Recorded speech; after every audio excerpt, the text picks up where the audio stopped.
ఒక లేడీ ఉంది. తనకి చాలా ఫైనాన్షియల్ స్ట్రెస్ ఉందనమాట. అంటే చాలా అప్పులున్నాయి. తను ప్రతిరోజు ఈ విధంగా చేసేవాళ్ళు.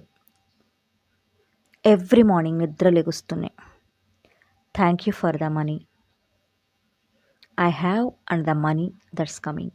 అంటే ఆల్రెడీ నా దగ్గర ఉన్న డబ్బుకి నా హృదయపూర్వక కృతజ్ఞతలు.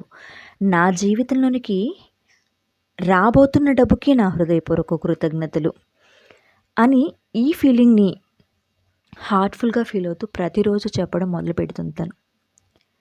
అలా ప్రతిరోజు చేయడం వల్ల ఎప్పుడైతే మనకి తను చేసిన తప్పులు క్షమించమని కోరుతూ, నెగ్లెక్ట్ చేసినందుకు మనీని సారీ చెప్తూ, I am sorry money, please forgive me, thank you, I love you money, I am sorry money, నేను నిన్ను ఎన్నోసార్లు నెగ్లెక్ట్ చేశాను, అందుకు ప్లీజ్ ఫర్గివ్ మీ, నన్ను క్షమించేసేయి, thank you so much, thank you so much my dear money.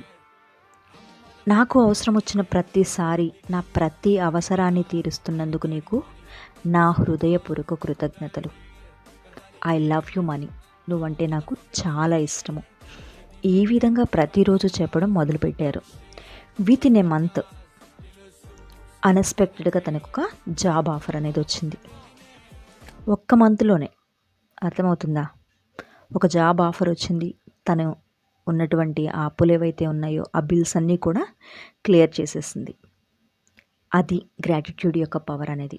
Universe responds only to your vibration, not your words. నువ్వు ఎంత నమ్మకంతో, ఎంత హార్ట్ఫుల్ ఫీలింగ్తో చెప్తావో, యూనివర్స్ ఇక్కడ నువ్వు చెప్పే పదాలకి కాదు రెస్పాండ్ అయ్యేది, వాటిని ఎంత హార్ట్ఫుల్గా నువ్వు ఫీల్ అవుతూ చెప్తావో ఆ వైబ్రేషన్కి ఫీల్ అవుతుంది.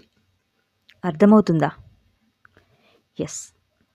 ఈరోజు ఒక చిన్న మెడిటేషన్ చేద్దాం. Close your eyes, take a deep breath, inhale peace. ఒక దీర్ఘ శ్వాసని లోపలికి తీసుకుంటూ, లోతైన శ్వాసని లోపలికి తీసుకుంటూ ప్రశాంతతను ఫీల్ అవ్వండి. ఎక్సేల్. శ్వాసను విడిచిపెడుతూ మీలో ఉన్న భయాలను పూర్తిగా విడిచిపెడుతున్నట్లుగా ఫీల్ అవ్వండి. Now repeat softly, I'm sorry money, I am sorry money, please forgive me, thank you, I love you money. ఈ విధంగా ప్రతిరోజు రిపీట్ చేయండి. మీ జీవితంలోనికి ఈ క్షణం నుంచే డబ్బు రావడం మొదలవుతుంది.